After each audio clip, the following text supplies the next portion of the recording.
¿qué tal? Buenas noches a todas y a todos. Un gusto tenerlos de nueva cuenta en la plataforma de IntelliJuris.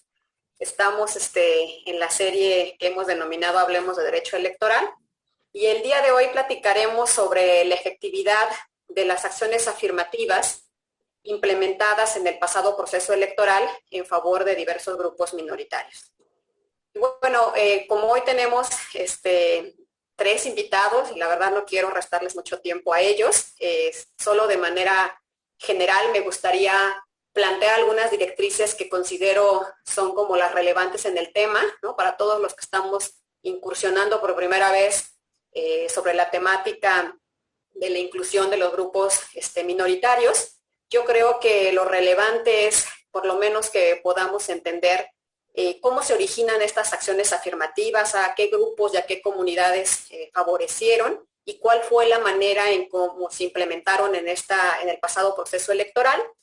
También conocer cuáles son la justificación de la implementación de estas acciones afirmativas y por qué son necesarias para fortalecer nuestro sistema democrático, ya que hemos visto demasiadas reticencias al respecto y creo que es importante que vayamos divulgando y vayamos conociendo todos y todas por qué es la relevancia de estas acciones.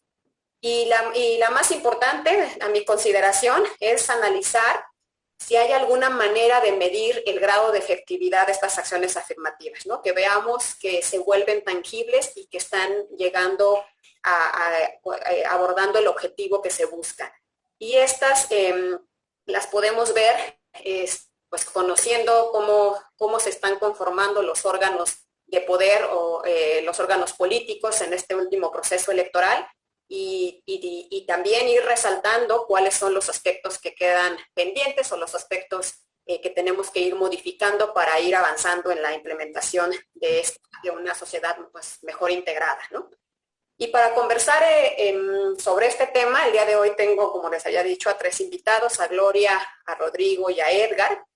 Creo que los perfiles que tienen cada uno de ellos pues van a abonar muchísimo en la conversación del día de hoy. Y pues para que los conozcan, voy a leer de forma muy breve una semblanza sobre su trayectoria. Gloria Alcocer es licenciada en Ciencias de la Cultura por la Universidad del Claustro de Sor Juana. Fue directora regional de la Red de Jóvenes Desarrollando Iberoamérica, fundadora y directora ejecutiva de Organización Fuerza Ciudadana AC. Desde 2005 ha sido activista por los derechos cívico-políticos de las juventudes en México e Iberoamérica. Coordinó el Observatorio Ciudadano de Políticas Públicas para la Juventud y los observatorios de Educación Cívica y Fomento al Voto Joven. Se desempeña como directora de la revista Voz y Voto. Ha escrito diversos artículos en diarios impresos y digitales sobre temas como la observación electoral, la participación política de las juventudes, las mujeres y la violencia política contra las mujeres. Asimismo, ha participado como ponente en diversos espacios nacionales e internacionales, relativos también a educación cívica, participación ciudadana, observación electoral y violencia política en razón de género. También nos acompaña el día de hoy Rodrigo Escobar. Él es licenciado en Derecho por la Facultad de Derecho de la UNAM, especialista en Justicia Electoral, especialista en Valoración Racional de la Prueba por la Universidad de Girona, España, y tiene más de 18 años de experiencia en la materia electoral. Actualmente es secretario de Estudio y Cuenta en la Sala Superior. Tenemos también como invitado el día de hoy a Edgar Luna. Él estudió la licenciatura en Terapia de Audición y Lenguaje en la Universidad del Valle de México, Campus Puebla. En el ámbito laboral ha dado asesoría técnico-pedagógica en el área de discapacidad auditiva y lenguaje de señas.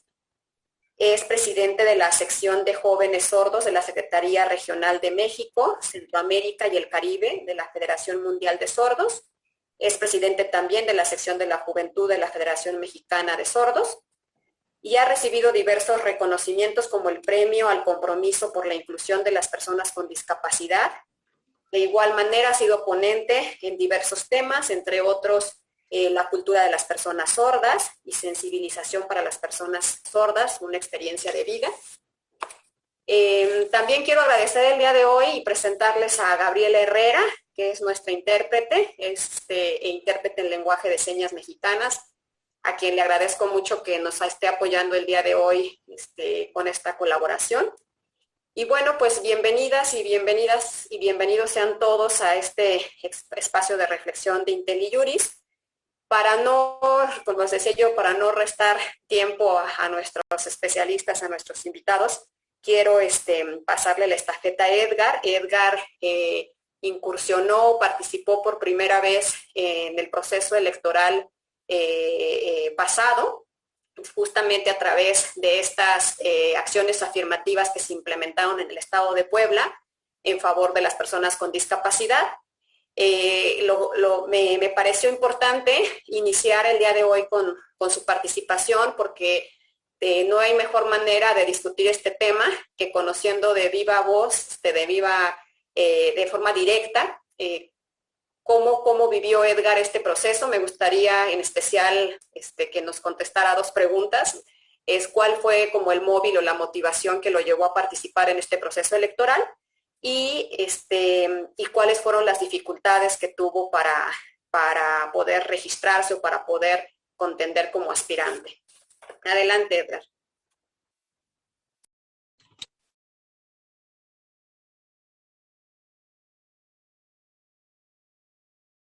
Hola, muy buenas tardes a todos. Reciban todos un saludo.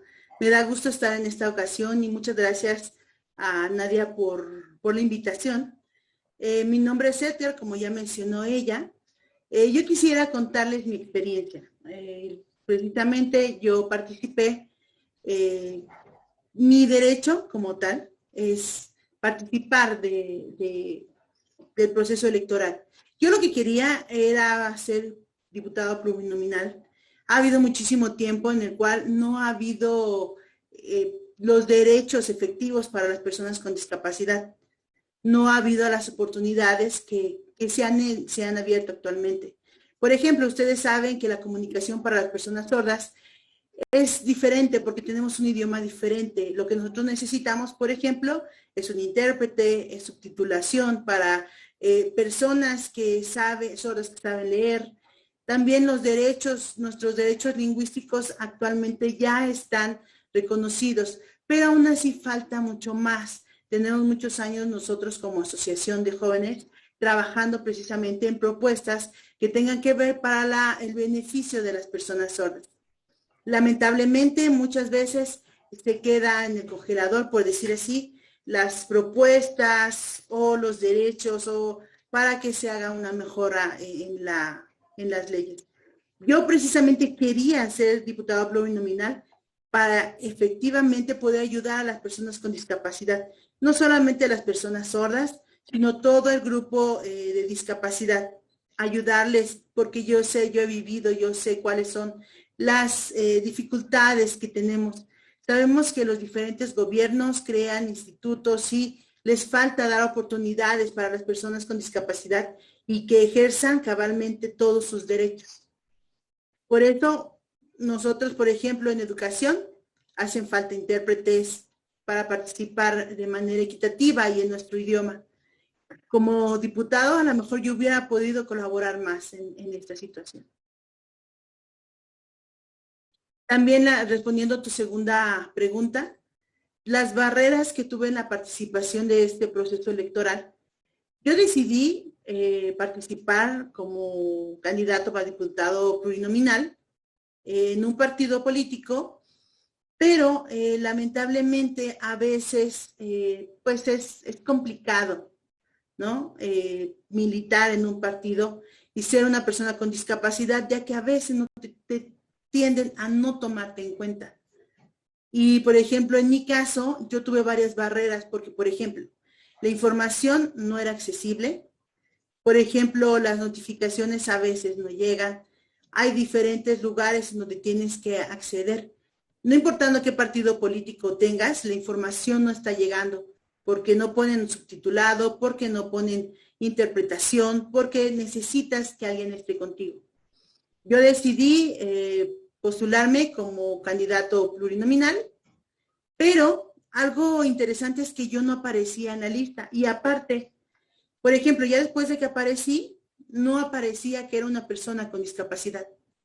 Por ejemplo, había personas indígenas que participaron que sí, mucha información se les llegó en su idioma. Pero, por ejemplo, yo al ser candidato, no me daban información en mi idioma. Entonces, yo me quedaba sin tener la información previa.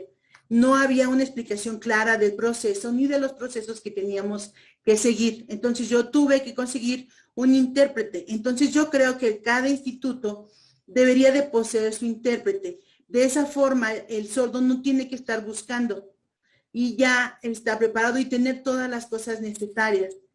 De esta forma sería mejor. Nosotros estaríamos cabalmente beneficiando de nuestros derechos y también aprovechando todas lo que son los ajustes razonables que se hacen.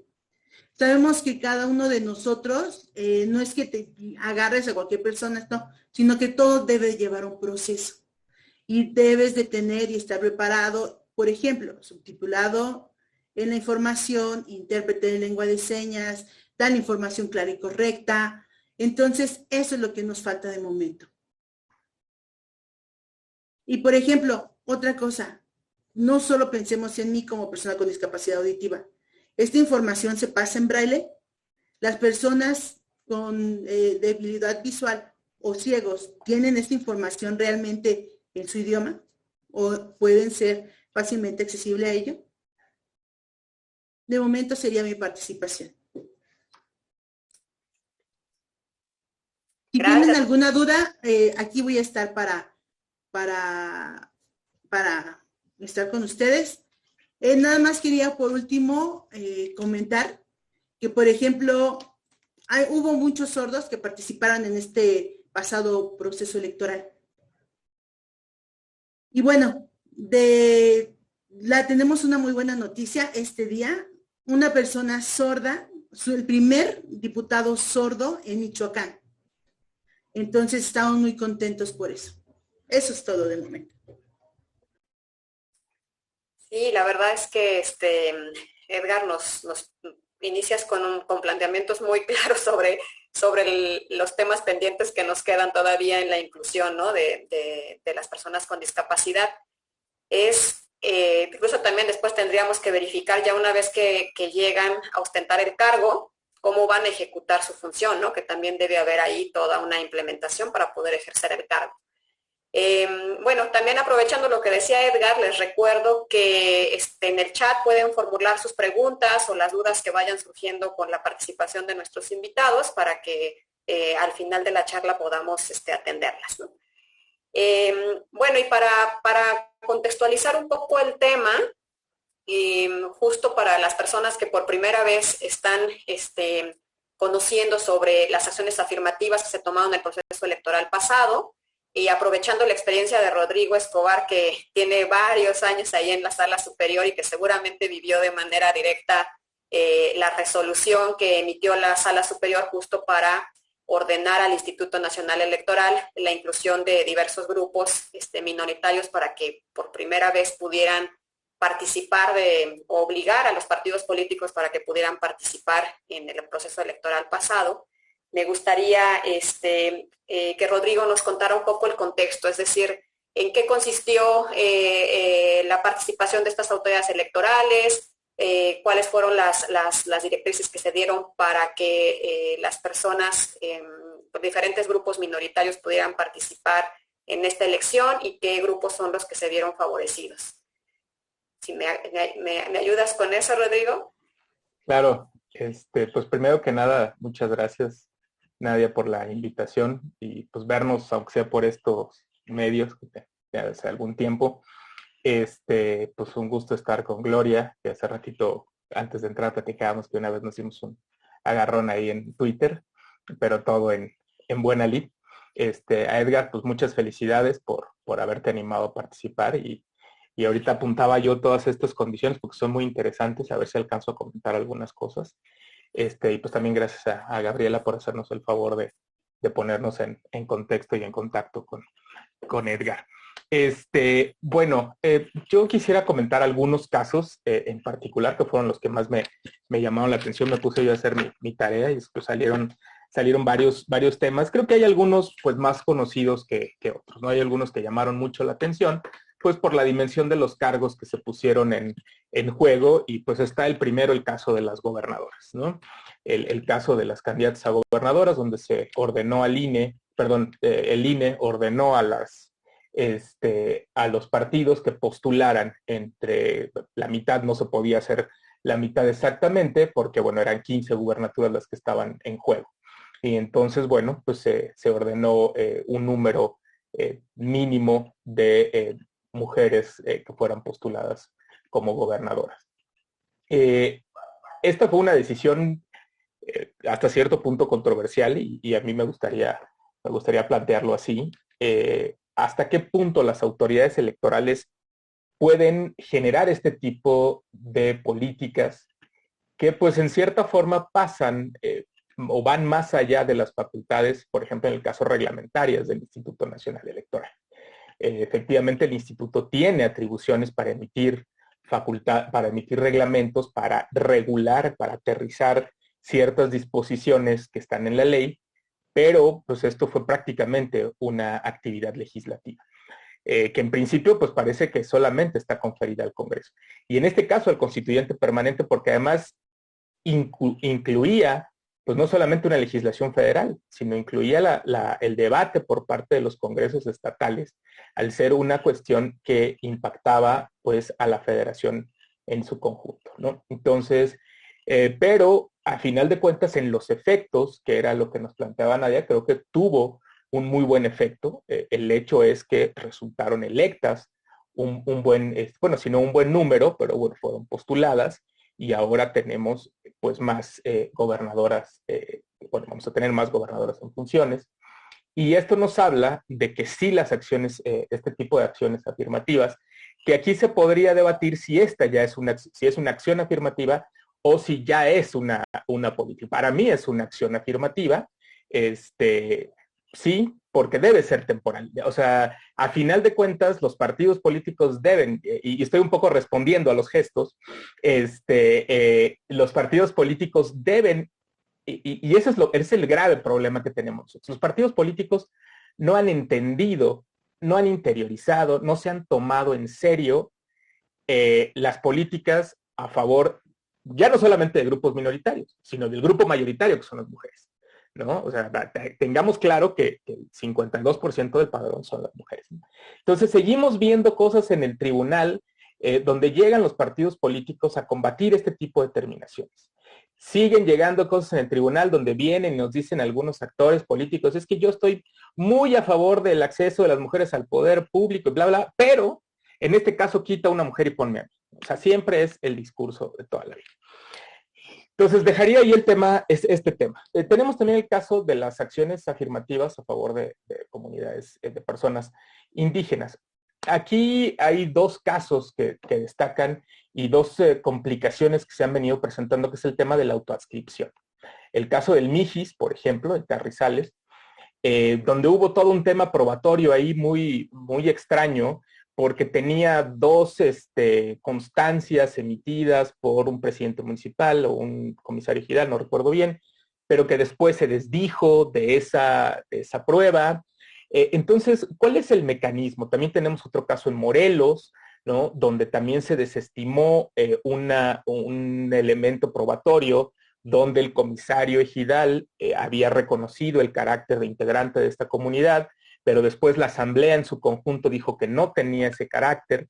Entonces, aquí vemos esta serie de complicaciones. En el 2018 tuvimos el caso de un distrito federal en Chiapas, donde pues al parecer se utilizó la figura de la autoadscripción para pues burlar el tema de la cuota indígena y proponer o darle entrada a una persona que no tenía ese carácter, ¿no? Un caso que se discutió y que pues difícilmente.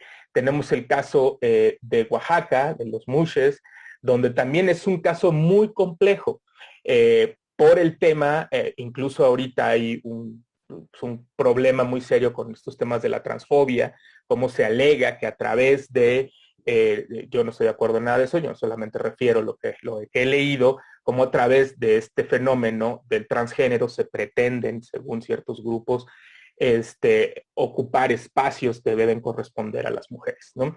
Entonces, ¿cómo se define o cómo se puede determinar a alguien que se autoascribe como mujer, y cómo dudar de que solamente se autoascribió como mujer para poder entrar en una cuota y después, eso era lo que se planteaba en el caso de Oaxaca, ¿no? Es que todos ellos tienen familia, todos ellos siempre se han ostentado como hombres y ahora vienen y dicen, no, somos mujeres, ¿no? Entonces, este tipo, y bueno, ahora también las acciones afirmativas a favor de las personas con algunas capacidades, con capacidades distintas. Yo recordaba mucho ahorita que Edgar nos planteaba, si bien no es un cargo de elección popular, pero hacía algunos años en el proceso electoral, no recuerdo si fue 2015, una persona venía a plantearnos que el INE lo rechazó porque era, si no mal recuerdo, débil visual, lo rechazó para ser funcionario de casilla.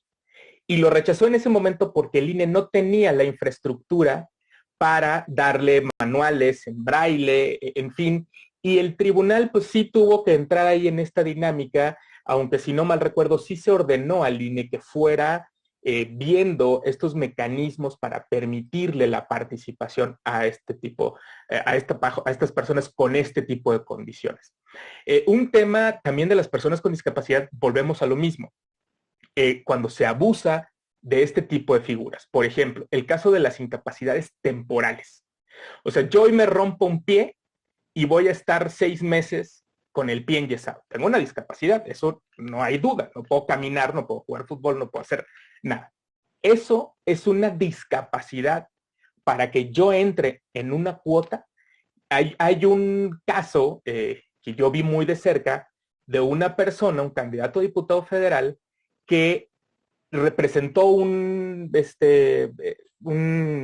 constancia donde dice que tiene miopía. Pues es cierto, es una discapacidad, ¿no? Pues yo también, yo no puedo leer ya, ahorita no traje mis lentes, pero yo necesito, o sea, alejarme los documentos. Eso es una discapacidad. Yo puedo, o sea, creo que ese no es el sentido. O sea, no creo que yo vaya a plantear políticas públicas a favor de las personas con astigmatismo. O sea, a lo mejor sí, pero no creo que sea el sentido de la norma. O sea, hay condiciones, o sea, por ejemplo, Edgar nos planteaba, o sea, yo necesito notificarme y necesito que alguien vaya, ¿no? Y me explique, o una persona con discapacidad visual, pues no está en braille, ¿no? Pues alguien tiene que leérselo, ¿no? O si la persona no escucha, pues, ¿cómo sabe que le llegó un correo para avisarle que ya llegó la notificación electrónica? No sé, hay creo que muchas cuestiones que son mucho más relevantes que simplemente, pues es que yo hoy tengo el pie roto y todo mi periodo de diputado federal lo voy a pasar pues bien, con mis piecitos normales. Y finalmente un tema, ya para no abrumarlos más, un tema que quisiera comentarles es el tema de la reserva que hizo el INE de la información de las personas con discapacidad. El INE dijo que en sus acuerdos de registro no se iba a decir ni se iba a señalar que aquellas personas que tuvieran una discapacidad. Aquí el tribunal confirmó esta determinación y aquí yo me saltaba una pregunta. Esto no es invisibilizar más a las personas con discapacidad. El INE lo que dijo es, bueno, es que podemos generar fenómenos de discriminación, es protegerlos de alguna condición adversa, pero bueno, el chiste es que la gente sepa que yo tengo y que estoy contendiendo a favor de una determinada acción. E incluso yo decía, bueno, si alguien quiere, alguna persona con discapacidad, viene y dice, oye, es que aquel no tiene una discapacidad, pues ¿cómo lo va a saber si el INE no nos da la información completa? Creo que hay muchas experiencias que podemos sacar para el siguiente proceso electoral. Muchas gracias. Y de hecho, bueno, pues estuvimos acompañando en algún momento a Edgar, ¿no? Con este proceso. Y cuando fue a presentar una denuncia a la instancia jurisdiccional, pues las personas no sabían que él tenía una discapacidad, ¿no? Y entonces pues tuvo que auxiliarse, obviamente tiene que siempre tener como un apoyo, un auxilio para poder acceder incluso a presentar la denuncia, o sea, ni siquiera, ya no hablemos técnicamente del acceso a la justicia, ¿no? Sino simplemente a formalizar la denuncia, ¿no? Entonces sí hay, Creo que hay muchos temas que no hemos tomado conciencia como sociedad, ¿no? Creo que culturalmente estamos muy rezagados en el tema de la inclusión, de tomar conciencia de que nuestra sociedad se conforma por diferentes tipos de personas. Y justamente yo quisiera saber si, con la opinión de Gloria, si estas acciones afirmativas, este tipo de casos que estamos viendo, cuando menos avanzando en la elección federal, en este último proceso vi un gran avance porque las acciones afirmativas pues no son nuevas, ¿no? Como bien decía Rodrigo, hubo algunas en favor de las mujeres y desde el proceso pasado teníamos acciones afirmativas en favor de las comunidades o los pueblos indígenas. Pero este proceso se vio un poco más marcado por el ejemplo que puso el Instituto Nacional Electoral y que después en varios estados se replicó afortunadamente el ejemplo para poder dar acceso a diversos grupos o diversas comunidades minoritarias, ¿no? Entonces, quisiera saber si, en opinión de Gloria, si estas medidas afirmativas abonan a que vayamos avanzando, se vaya agilizando el resultado de volvernos más inclusivos y explicar un poquito por qué son necesarias estas acciones afirmativas. Yo digo, he estado incluida en el tema electoral, he estado inmersa en materia electoral desde hace tiempo, pero cuando escucho a vecinos, ¿no? A la sociedad en general, aún no alcanzamos a comprender por qué son necesarias las acciones afirmativas, ¿no? Lo ven como algo que no es necesario, que es difícil, ¿no? Que todavía hay mucha crítica a este tipo de decisiones que han tomado las autoridades, pero creo que principalmente es por el desconocimiento. Entonces, que quisiera escuchar a Gloria en estos rubros. Muchas gracias. Hola a todas, a todos y a todes. El límite de mi mundo es el límite de mi lenguaje, dicen por ahí. Y aunque haya quienes defiendan a capa y espada la corrección lingüística del castellano, pues les informo que el lenguaje es algo vivo. Es algo que se mueve y es algo que representa. Eso raro que vieron, que escucharon de mí, que estudié ciencias de la cultura, pues fueron 5 años justamente. Y para mí el lenguaje dice mucho. Decir los, muchos, no, las o les. Tenemos que empezar desde ahí a interiorizar el cambio que queremos ver y que se va dando. A veces se da mucho más rápido que el propio cambio cultural. La paridad no es una acción afirmativa, la paridad es un principio constitucional. Lo que cambia es la interpretación de la misma. Eso habría que verlo también. Y ahí yo me autocritico porque siempre he dicho la paridad y la igualdad no se dan por decreto ni por norma. Se dan por un cambio cultural. Si no va uno con el otro, va a ser imposible.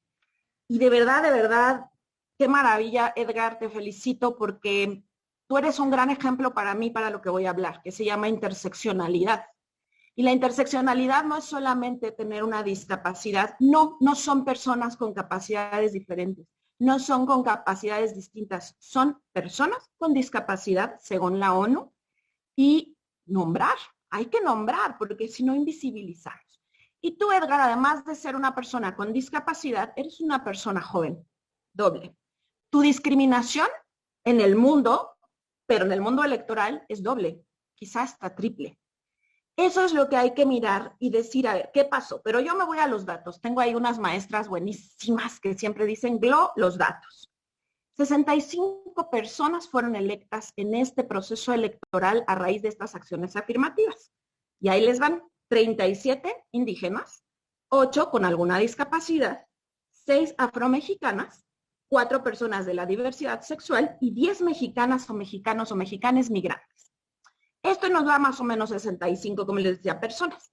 Pero vámonos a la interseccionalidad.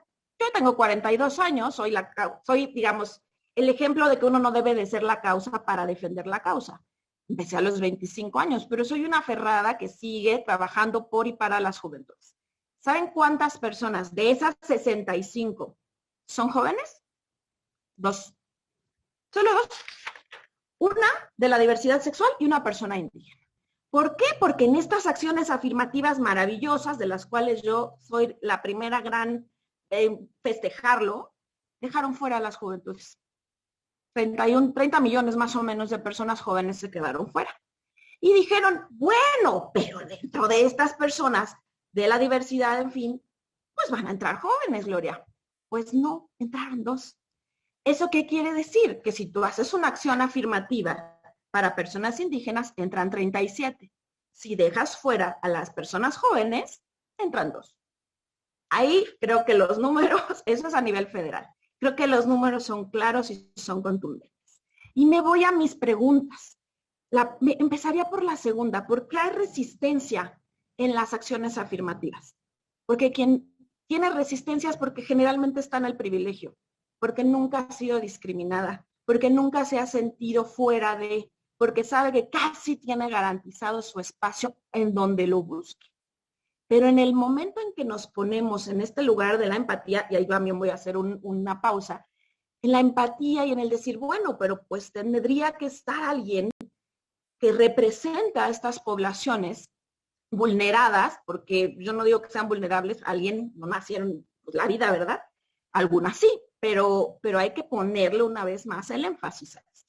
Son personas vulneradas por un sistema. Y hablar de esto, Nadia, no es hablar de abogados, no es hablar de cuestiones electorales, es hablar de derechos humanos básicos. El derecho a la identidad, el derecho a la representación, el derecho a la participación política, el derecho a contender en igualdad de circunstancias, como nos lo dijo Edgar.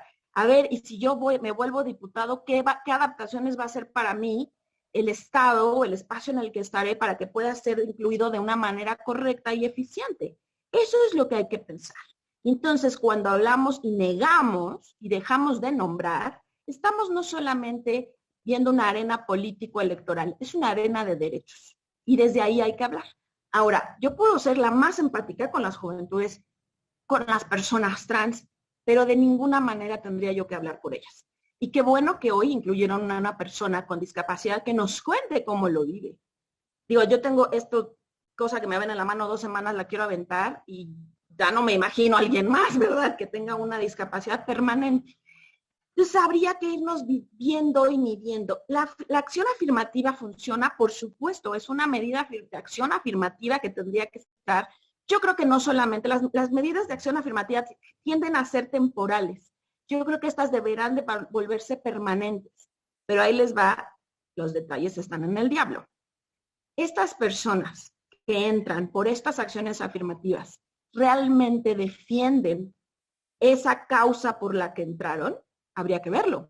Esta es la primera vez que vemos una acción afirmativa de esta calado, digamos, de este tamaño. Pero les pongo un ejemplo para, digamos, un poco las dudas, ¿no? ¿Cuándo creen que se empezó a hablar de permisos de maternidad? ¿Cuándo creen que se empezó a hablar de violencia política en razón de género contra las mujeres? ¿Cuándo creen que se empezó a legislar sobre violencia sexual? Cuando las mujeres llegaron a legislar y cuando llegaron a la toma de decisión, pues igualito, esperemos que pase. Y también pensemos en una reflexión profunda, que es el decir, por ejemplo, las personas con discapacidad, Edgar nos lo dijo, sí, pero están sordos, ciegos, de alguna discapacidad psicosocial incluso. Bueno, la diversidad sexual es igualito, ¿eh? Y yo aquí siempre les diré, y justo qué bueno que Rodrigo lo trajo a colación, porque sí hay que hacer un llamado muy fuerte a esto. Cero andarse inventando tonterías como el famosísimo borrado de mujeres, que lo único que borra es poblaciones históricamente borradas, como las personas trans. Las leyes de identidad en este país, como en todos, son un derecho humano, desde la infancia. Y si no me creen, también echen un vistazo a una convención que aquí no la hemos ratificado, solamente la hemos firmado, que es la Convención Iberoamericana de Derechos de los Jóvenes. Ahí está consagrado el derecho internacionalmente a la identidad, cualquiera que ésta sea. Y efectivamente, como lo señalaba Rodrigo, cuando nos metemos en una camisa de 11 varas, 11 varas, como se diga, cuando decimos, bueno, y la autoadscripción, ¿cómo le hacemos? Ojo que no es lo mismo autoadscribirse indígena que decirse una persona trans o una persona gay, lesbiana, bisexual, porque la B es la más olvidada de todas, compañeras y compañeros, no se les olvide. ¿Yo qué les diría?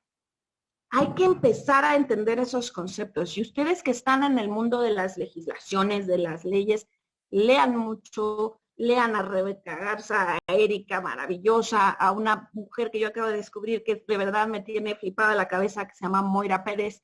Hay que leer, pero sobre todo hay que entender que ellas, ellos y ellas tienen el derecho a hablar. Nosotros apoyaremos, estaremos ahí, empujaremos. Yo, bueno, ¿cómo les cuento, no?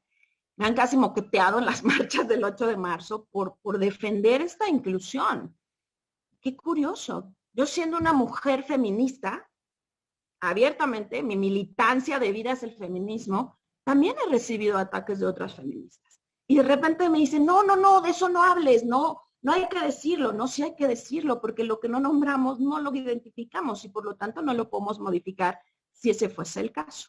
Entonces creo que estas acciones afirmativas, como les digo, efectivamente tendrán que ser algo permanente, pero tendríamos que analizar, y es un debate, yo se los dejo en la mesa. Si les vamos a exigir incluso a estas personas que llegan con estas acciones afirmativas, que lleguen con una agenda clara, porque entonces tendríamos que meternos en el tema de cuál es la agenda de la diversidad. No lío nos vamos a meter, nosotros primero no la vamos a definir, ¿verdad? Tendrá que ser un acuerdo, llegar a un consenso, cuando menos no a un disenso tan disruptivo en estas poblaciones. Pero lo que definitivamente no podemos seguir avanzando es en una democracia que no incluye. Eso, es que hoy estamos en el Día Internacional de la Democracia, además del Día de Comer Pozole maravilloso y nuestra independencia. Entonces yo les diría, pensemos en esa inclusión. Pero piénsense ustedes que vienen en estos foros, yo soy una colada de ciencias de la cultura y del activismo, pero cuando entré a Voz y Voto, por ejemplo, a la revista que muchos de ustedes deben de conocer, y con esto cierro, me infarté cuando empecé a ver la cantidad de hombres que escribían, los mismos, las edades, hombres blancos. Dije, madre santa, ¿no? Y mi primera gran apuesta fue primero por mujeres, luego por la diversidad, luego por las edades. Y me sigue costando trabajo, mucho. Pero cuando tengo una duda le pregunto. Siempre pregunto, soy una preguntona y una sincericida, siempre lo he dicho. Y siempre voy a preguntar y siempre como compromiso voy a alzar la voz. Y cuando tenga que denunciar injusticias, cuando tenga que denunciar incongruencias, como las que veo de compañeras feministas hablando de un borrado de mujeres, no solo lo voy a decir, lo voy a gritar y lo voy a exigir. Nunca más un país, una democracia y una representación sin nosotras, sin nosotros y sin nosotras. Muchas gracias. Sí, gracias, Gloria.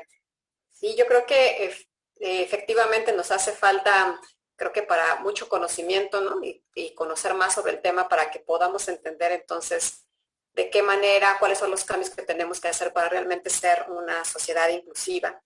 Y uno de los temas que a mí también me preocupan en particular es de qué manera se logra tener este tipo de filtros, ¿no? Ya hablaban tanto Rodrigo como Gloria de los abusos que ha habido por parte de diversos personajes en el uso de estas acciones afirmativas hacia personas que no tienen ninguna discapacidad, que no son miembros de la comunidad de la diversidad sexual, ¿no? Que no son miembros de una comunidad indígena o un pueblo indígena y que pues por la ambición de poder intentan darle la vuelta a la ley para poder entrar dentro de estas acciones afirmativas, ¿no? Tenemos el caso que ya había comentado Rodrigo de Oaxaca o de Tlaxcala, pero justo desde el ámbito jurisdiccional, Rodrigo, que al final pues todo llega a la sala superior, ¿no? Todo termina en la sala superior y en verdad que la sala pues ha tenido en cuanto a estos temas por lo menos una visión más amplia, ¿no? Progresista sobre la garantía de los derechos humanos y de los derechos político-electorales de estos grupos minoritarios. Quería saber, pues, desde esta perspectiva jurídica, cuáles son como que realmente cómo podemos llegar a la efectividad de estas acciones afirmativas, ¿no? ¿Cuáles son los candados o los filtros que podemos tener en las autoridades electorales que realmente vigilen que las personas que participan en un proceso de selección interna dentro del partido político o las personas que llegan a registrarse como candidatos a un cargo de elección, pues realmente ostenten esta calidad con la que, bueno, tengan esta calidad con la que se ostentan. Sí, claro que sí. Primero, pues yo sí me voy a poner a leer los libros que nos recomendaba Gloria. Creo que es importante, yo siempre he dicho que para ser un buen abogado, lo último que hay que leer es derecho. Hay que leer otras cosas, novelas, lo que sea, ¿no? Y sí, los abogados tenemos que tener una aproximación distinta a los fenómenos sociales, porque al final de cuentas, pues, el derecho es un fenómeno social que regula o que trata de resolver conflictos en la sociedad. Entonces el juez no se puede mantener en esta burbuja, en este escritorio, ¿no? Alejado. Y sobre todo, además, el derecho electoral, que el derecho electoral, pues tiene sus bases en fenómenos, pues, digamos, prejurídicos, la organización política de la sociedad, ¿no? Que pues existe desde muchísimo tiempo, desde que decidimos volvernos sedentarios y empezar a organizarnos para saber quién hacía qué cosa, quién cazaba, quién recolectaba, en fin, ¿no? Desde esos momentos empezó una organización social y desde ese momento empezamos a necesitar cierto orden. Entonces, sí hay que ver otros puntos de vista. Ahora, también es cierto, y no, con esto no quiero evadir ningún tipo de responsabilidad, que el juez también, los jueces, los tribunales están un poco más limitados. Y además esto es necesario, no es tan malo por las barreras de la ley. O sea, en el momento en el que el juez puede hacer lo que quiera, en el momento en el que cualquiera de los poderes, no solamente el Poder Judicial, se dice un autor, ahorita no recuerdo bien el nombre, porque soy muy malo para los nombres, que el siglo XIX fue el siglo de los poderes legislativos, de los parlamentos, el siglo XX, la primera mitad, sobre todo de los poderes ejecutivos muy fuertes, y el siglo XXI parecía que iba a ser o parece ser que va a ser el siglo de los poderes judiciales, ¿no? De los jueces, por la relevancia que han tomado en su actividad. Pero sí se hace necesario porque recordemos que al final de cuentas el Poder Judicial no es que no tenga legitimidad, pero no es un poder, es digamos un poder contramayoritario. Es un grupo muy pequeño de gentes, puede ir en contra, personas, puede ir en contra de lo que decide un colectivo mucho más amplio, electo por el voto popular, y que supone que representa a la mayoría de los sectores.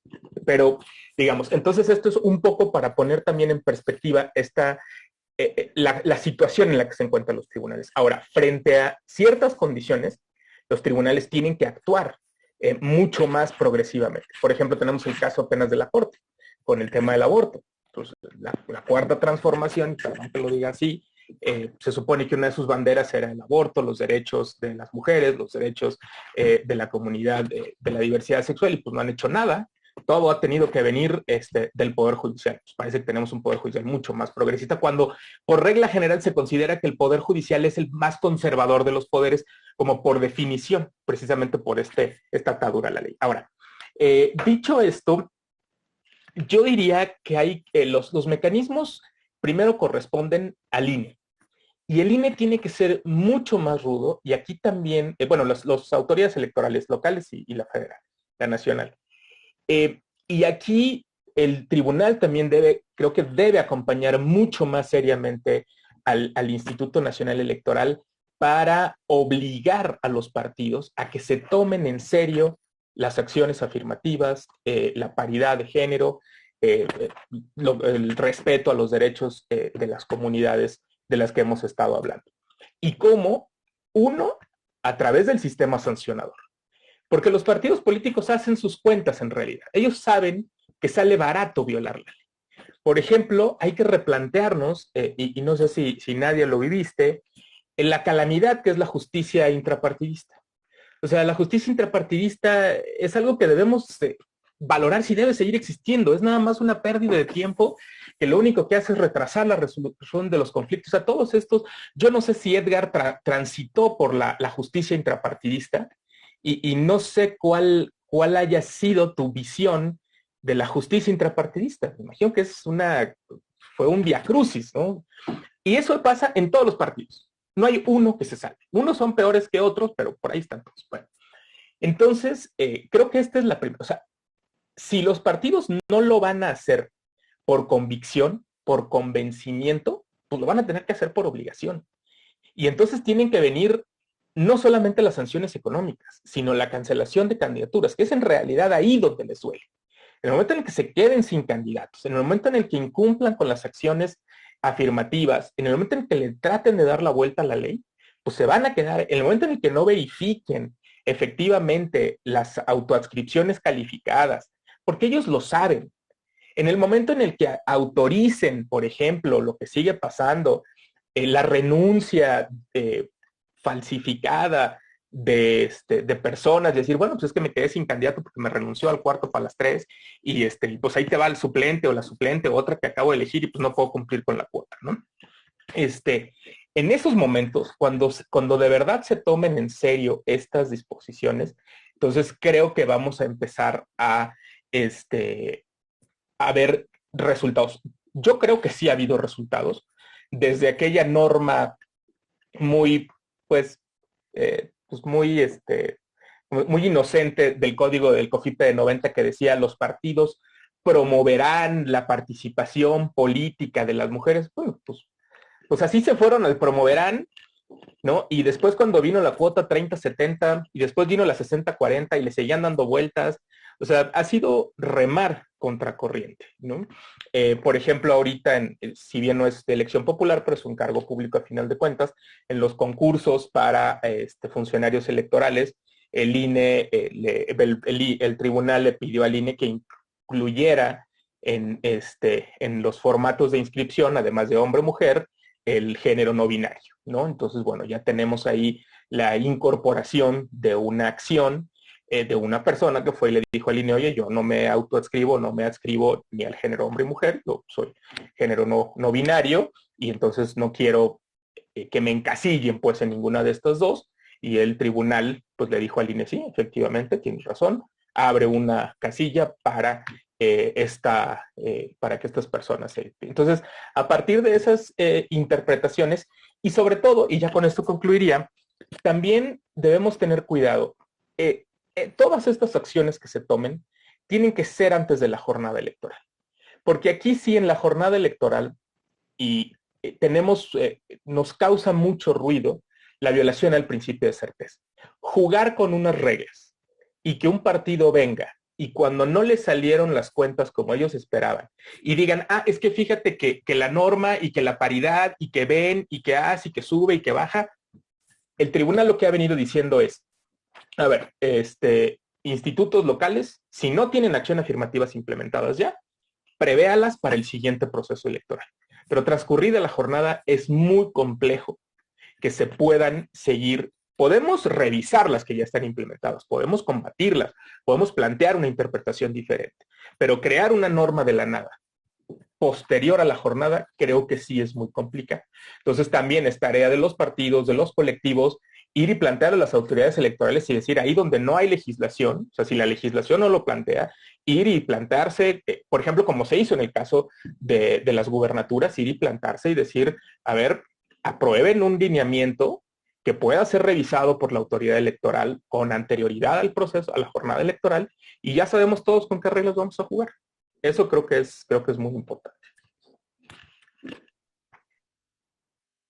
Okay, gracias, Rodrigo. Y bueno, y creo que a lo mejor me salté un poquito, me fui más allá con la pregunta que hice a Rodrigo, porque lo que yo le planteaba a Rodrigo es cómo se puede filtrar, ¿no? O cómo se puede evitar que los partidos políticos o los contendientes se evadieran la ley y terminaran registrando una persona que no cumple con las características o con que no está escrito dentro de los grupos minoritarios para poder ocupar o contender por un puesto de elección popular determinado, ¿no?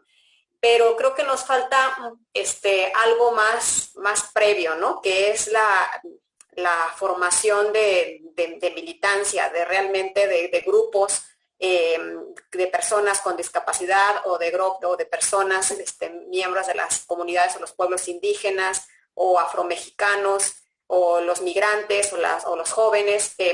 Los jóvenes en teoría están siendo un poquito más visibles porque hay partidos políticos que tienen grupos de jóvenes al interior de los partidos políticos, pero ¿cómo podemos realmente pedir que haya una participación de estos colectivos o estas comunidades si no hay una formación previa o la posibilidad de formar parte en realidad de la militancia o de la formación política de los cuadros de los partidos políticos, ¿no? O sea, es obvio que seguramente la mayor parte de los candidatos que se postularon en esta ocasión fueron externos, porque los partidos políticos no los tienen, ¿no?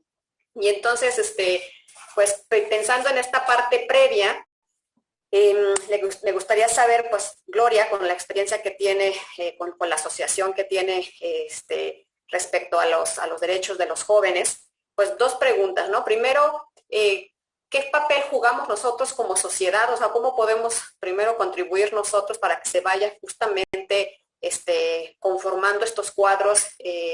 ¿Cómo se logra volver accesible la política a las comunidades o a los grupos minoritarios, ¿no?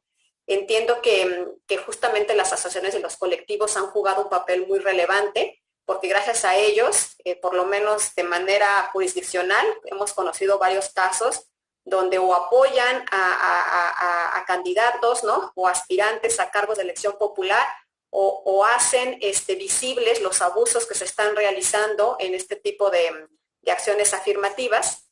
Y bueno, esta sería como la primera parte de mi pregunta, ¿no? Y la segunda es justamente lo que platicabas hace un rato. Cuando el INE emitió su acuerdo, no incluyó como punto obligatorio la inclusión de los jóvenes, ¿no? Como parte de estas acciones afirmativas. Entiendo que solo fue como una sugerencia, y hubo estados en donde sí se puso una obligación a los partidos de registrar por lo menos a un joven dentro de las diputaciones de representación proporcional. También me gustaría saber tu opinión de cuál es el impacto, o sea, que hagamos evidente cuál es el impacto que tiene la sociedad mexicana con el involucramiento de los jóvenes en la política, o sea, porque muchas veces, y me imagino que esta es una opinión generalizada, se piensa que no es necesaria una acción afirmativa en favor de los jóvenes, ¿no? Porque no es porque se cree que en algún momento podrán formar parte de la política cuando tomen mayor madurez o cuando sean o a partir de otro momento, ¿no? Quisiera escuchar tu opinión, Gloria. Gracias. Gracias, Nadia. Es como para hacer un seminario de 5 días estas 3 preguntas, porque son amplísimas. Miren, quiero decir algo antes de que se me olvide, porque se me fue mi participación anterior. A ver, cuando dicen, bueno, es que la gente suplanta y entonces se hace pasar por una persona de la diversidad sexual o con alguna discapacidad.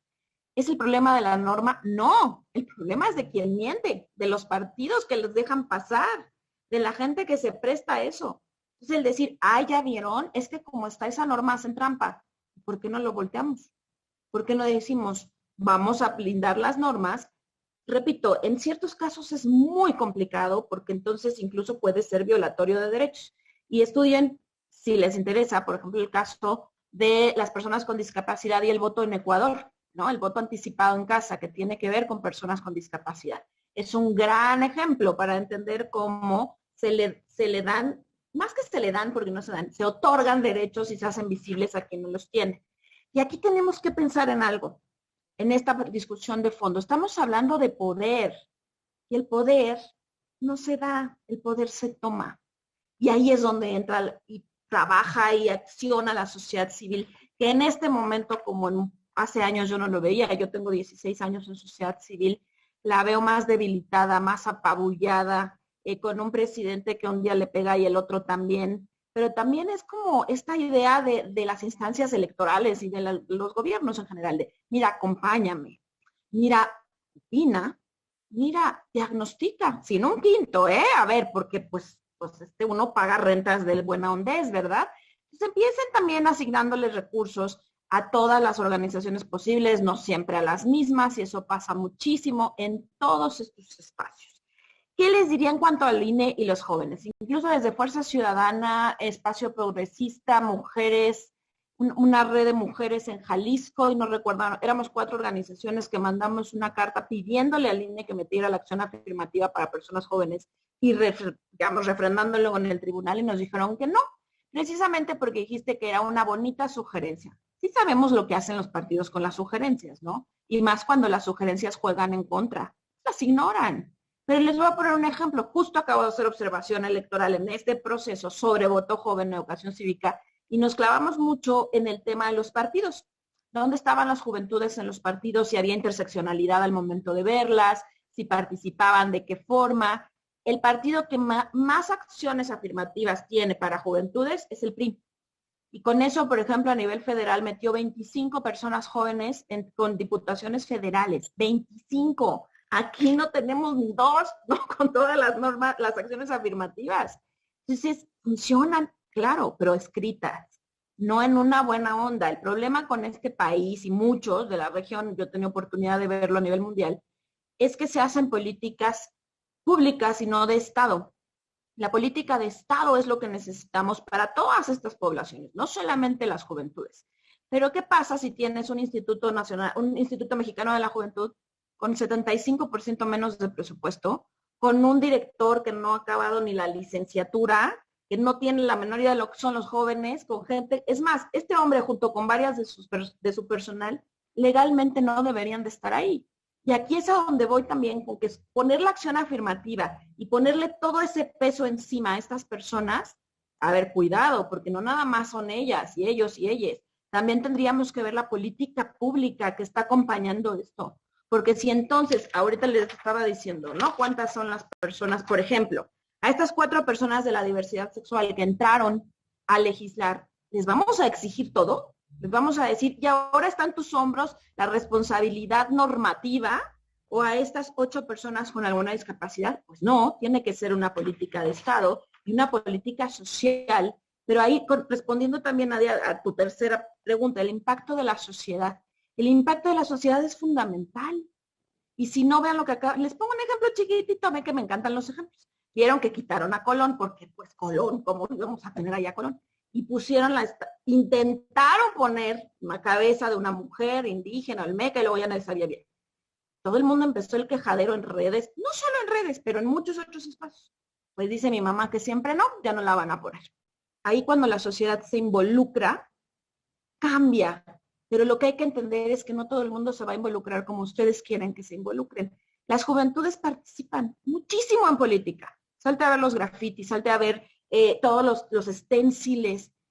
Escucha a Mare, una chica que se llama Mare, oaxaqueña, que hace poesía y hip hop, que tiene que ver con feminismo. Escuchen las letras últimas, porque antes eran más fresas, pero de Julieta Venegas o de Vivir Quintana. Las personas están participando. Votar no es la única manera. Contender, hay gente a la que no solo ni siquiera le interesa, le causa aberración pensarse en un espacio institucionalizado y normado, heteronormado, adultocéntrico. ¿Qué tienen que hacer? Salgan, escuchen, pregunten, recorran el país, arrastren el tenis, el tacón, lo que quieran. No asuman que porque yo algún día fui joven y tenía 16, todos los jóvenes de este país juegan fútbol. No asuman que porque tengo amigos de la diversidad sexual sé lo que tendrían que hacer. Ubicar a él o le sujeto en medio de esa planeación, de esa normatividad. Eso es lo que hay que hacer. En Fuerza Ciudadana llevamos 16 años escuchando a las juventudes. Todas en su diversidad, por eso no decimos jóvenes, decimos juventudes. Y cuando se empiezan a hacer esos esfuerzos, en 2012 hicimos un observatorio dentro de nuestro observatorio de personas jóvenes con discapacidad. Y tuvimos un observador electoral ciego. Con esto cierro, que traía su perrita. Y un día llega conmigo a la oficina y me dice, ay, pero de verdad muerto de la risa. Me dice, Gloria, me hubiera encantado ver la cara de la persona que me dio mi acreditación como observador electoral siendo ciego. Lo que aprendimos de este hombre, yo lo que aprendí de Félix, siendo joven, ciego y observador, y lo acreditaron. Nadie se atrevió a decirle, no, usted no puede. Nadie. Y lo primero que nos dijo, y con esto paso el tip y cierro, Lo primero que nos dijo es, bueno, está el braille. Sí, ¿y saben cuántas personas ciegas o con debilidad visual saben leer braille? Las menos, las menos. Por eso hay que poner a estas personas ahí. Cuando a mí me tocó y tuve el honor de observar el protocolo trans, fuimos y le preguntamos a las mujeres trans y acreditamos a una mujer trans como observadora electoral. Y con el trabajo de Espacio Progresista y de Aurelien Guilaber se hizo un trabajo buenísimo por primera vez en este país de observación. Pero yo, ¿qué hice? Ser empática y decir, claro, se necesita hacer eso. ¿Lo voy a hacer yo? No, lo tiene que hacer quien lo vive. Y entonces abrir la plataforma y el espacio para poder facilitarlo. Hasta ahí me quedaría. Gracias. Sí, gracias, Gloria. Creo que, pues, como bien dices, nos tendríamos un seminario porque son muchos temas los que se quedan pendientes. Claro que abarcamos lo mayor posible. Rodrigo, nomás si me permites tantito, déjame pasar la estafeta a Edgar, ¿no? Que quería, pues yo me imagino que de todo lo que hemos dicho tiene varias cosas que comentarnos. Y bueno, aprovechando también tu participación, Edgar, igual me gustaría saber cuál es como tu impresión o cuáles son tus sugerencias para poder justo volver más accesible la política a las personas, por lo menos con discapacidad, que es lo que tú has vivido y la experiencia que tú nos puedes transmitir, ¿no? Adelante. Claro que sí, hay varias cosas que se pueden hacer para los jóvenes como ajustes razonables y todo lo que se ha mencionado, todo lo que tiene que ver con paridad, por ejemplo, también que en los plurinominales, por ejemplo, allí también en la postulación y en la lista también se tiene que hacer. Realmente tienen que obedecer la ley para que de esa forma se pueda llevar a cabo los derechos, porque a veces sucede que simplemente lo que hacen es quitarlos. Los quitan, los ponen a un lado, los bajan de números. Por ejemplo, a lo mejor no están en los primeros 3 o 4 lugares las personas con discapacidad, sino los ponen en el lugar 5, 6, 7 y 8, donde sabes que nunca van a acceder a algún puesto de real de poder, ¿no? Entonces, es importante que se tenga que ejercer lo que dice la ley de seguro, con certeza. Hacer que estos ajustes y todo lo que se hace se difunda. Y no solo los institutos administrativos o tribunales, sino en los partidos y que realmente se haga. Porque aunque está la ley, no lo hacen. Por ejemplo, poner el intérprete, poner lo que es el subtitulado. De esa forma, a todas las personas van a poder entender y saber cuáles son sus derechos y participar. De esa forma allanas un poco más el camino para que las personas con discapacidad puedan tener un derecho efectivo y igualdad en la participación política.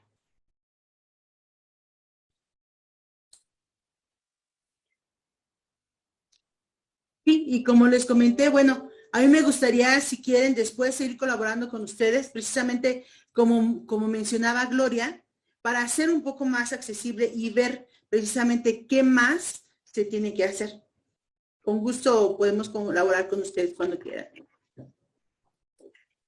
Muchas gracias, Edgar. Pues ya estamos un poquito sobre el tiempo. Sé que nos faltaron seguramente muchas cosas por atender, ¿no? Y realmente nos concentramos. El día de hoy solo tuvimos la participación de Edgar, pero que como bien dice Gloria, pues siempre hay que escuchar a todas y a todos, ¿no? Para saber realmente cómo están viviendo desde su lado este tipo de experiencias, ¿no? Y unos minutitos ya para cerrar, Rodrigo, tus conclusiones generales o lo que querías abonar a la plática. Esta cosa se olvida luego. Yo nada más quería retomar un poco de lo que comentaba Gloria en el tema y tú también, la formación de cuadros. O sea, recordemos, los partidos políticos tienen dinero específicamente para la formación política de las mujeres. Dinero que constantemente el INE está sancionándolos porque lo destinan para todo, menos para eso. Los partidos políticos han abandonado, en esta idea de las burocracias partidistas, han abandonado la formación de sus cuadros, o sea, la formación de sus bases. Pareciera, ahora es lo más normal, que los partidos políticos tengan una estructura, tengan bases de apoyo, Y eso pues ya no les interesa porque las decisiones son populares, con quien hay que quedar bien es con el de arriba. Un tema que también, aprovechando la intervención de Edgar, es, y no lo digo como pretexto, sino porque lo ponen como pretexto, es el recurso. Estas acciones implican recursos. O sea, toda esta, facilitar el acceso de todas, sobre todo las personas con discapacidad, implican recursos. Y lo que siempre se dice es, no hay recursos. Es cierto, el presupuesto no es infinito, pero se destina dinero para muchas otras cosas que se puede estar como para construir un aeropuerto, como para construir una refinería, como para construir un tren, ¿sí? Para dar dinero a manos llenas, y estamos dejando de lado partes fundamentales como es la participación política de las mujeres. Y en general deberíamos replantearnos la cultura política de toda la nación. O sea, no solamente de las personas con discapacidad, no solamente de las mujeres, no solamente, sino en general, en realidad, incluso en las urbes, en las grandes concentraciones urbanas, en realidad, ¿quién conoce sus derechos? Lo planteaba Nadia hace rato, pues es que todavía dicen como, ¿para qué meter indígenas? ¿Para qué traerse el migrante? Los migrantes ya se fueron, que voten en Estados Unidos, pues ¿para qué los necesitamos aquí? O sea, necesitamos reforzar la cultura de todos, y eso pues, se necesitan recursos, pero creo que si hacemos un adecuado uso de los recursos y no estamos escatimando y pensando que la cuestión electoral es un gasto, cuando en realidad es una inversión, porque es el mantenimiento y el sostenimiento del sistema democrático en el que podemos estar en esta conferencia, haciendo críticas pues, al gobierno, a las autoridades electorales y en fin, ¿no? Yo con esto concluiría y pues agradeciéndoles muchísimo la invitación y el gusto de haber participado con Gloria y con Edgar. Gracias, Rodrigo. Gloria, ¿quieres hacer alguna conclusión, aportación final? Sí, veo que ahí alguien nos dice por qué monopolizamos el diálogo, Rodrigo, y hoy tienen toda la razón. Yo cedería mi tiempo, solamente les contestaría una cosa que me pusieron en el chat. Aquí los libros, no nos recomendé libros, recomendé mujeres buenísimas a las que deben de leer. Jessica Marjan, Erika López, Rebeca Garza, Moira Pérez, las van a encontrar en Twitter. Quieren aprender de diversidad, de inclusión y sobre todo de las mujeres que luchan desde sus propias realidades. Búsquenlas a ellas. Edgar, te regalo de 1000 amores mi tiempo. Un abrazo a todas, a todos y a todos. Gracias, Gloria.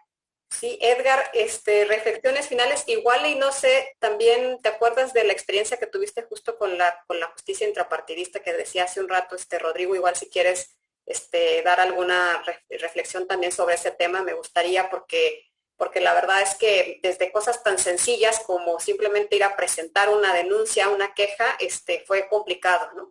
Y bueno, quiero también recordarles, atendiendo a los comentarios que nos hacen en el chat, que la conversación del día de hoy está grabada en YouTube, por si la quieren repetir o la quieren volver a ver desde el inicio. Adelante, Edgar, con tus reflexiones. Sí, claro. Voy a tratar de ser breve, gracias. De verdad, nosotros queremos tener nuestros derechos. Por ejemplo, fuimos al instituto en el partido político para presentarlo y nos dijeron, por ejemplo, fuimos al tribunal local y nos dijeron, lo sentimos, no podemos nosotros hacer nada, y nos mandaron a la sala regional. Y ya, entonces te mandaron a un lado, luego al otro, que te faltan esto, que te faltan cosas. Y por ejemplo, sabemos que el INE mandó que las personas con discapacidad tenían que participar. ¿Sabes lo que hicieron muchas personas?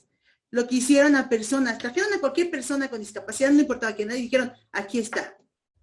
Y no solo los metieron, por ejemplo, ¿sabes en qué lugares? En los del 9º, en el 10º, en el 7º, solamente para llenar porque saben que ellos no iban a ganar, ¿no? Y muchos políticos, no solamente de un grupo político, sino varios partidos son iguales.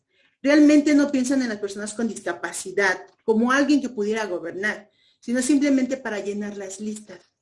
Realmente no hay un acceso efectivo, hace falta, hay muchas barreras que tienen que hacer. Por ejemplo, cuando ganan, necesitamos que se les proteja a esas personas que ganan, para que sigan sigan trabajando y quitarles precisamente esas barreras. Y precisamente tener esas barreras a nosotros nos provoca discriminación. Y esperemos que con la experiencia que tuvimos en esta jornada, nosotros podamos mejorar para la siguiente. Algo muy importante, tener intérpretes, subtitulado, información accesible. Todas esas acciones deben de tenerlo y los políticos sabemos que lo saben. Muchos fingen no conocerlas, fingen no saberlo, porque es real, lo sabemos. Pero algo muy importante es que sí se debe difundir, hacer mucha difusión para que las personas con discapacidad sepan sus derechos y puedan ejercerlos. Eso sería todo. Gracias, Eder. Bueno, quiero comentarles que Edgar justo da cursos de sensibilización, ¿no? Para todos y todas que no estamos inmersos en esta temática, pues tengamos por lo menos la conciencia de saber qué cuestiones tenemos que tomar en consideración para ser cada vez más incluyentes. Quiero agradecerle a Gloria, a Rodrigo, a Edgar, que su participación el día de hoy. Gracias por aceptar la invitación.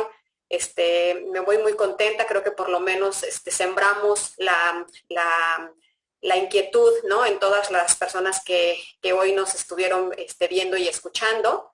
Sabemos que tenemos que modificar muchas cosas todavía, ¿no? Como es el uso de la intérprete en cada colaboración que hacemos, por lo menos aquí en el webinario que tenemos nosotros. También quiero agradecerle obviamente infinitamente a Gabriela, que por todo el apoyo que nos dio el día de hoy. Sin ti obviamente no hubiera sido posible este webinario.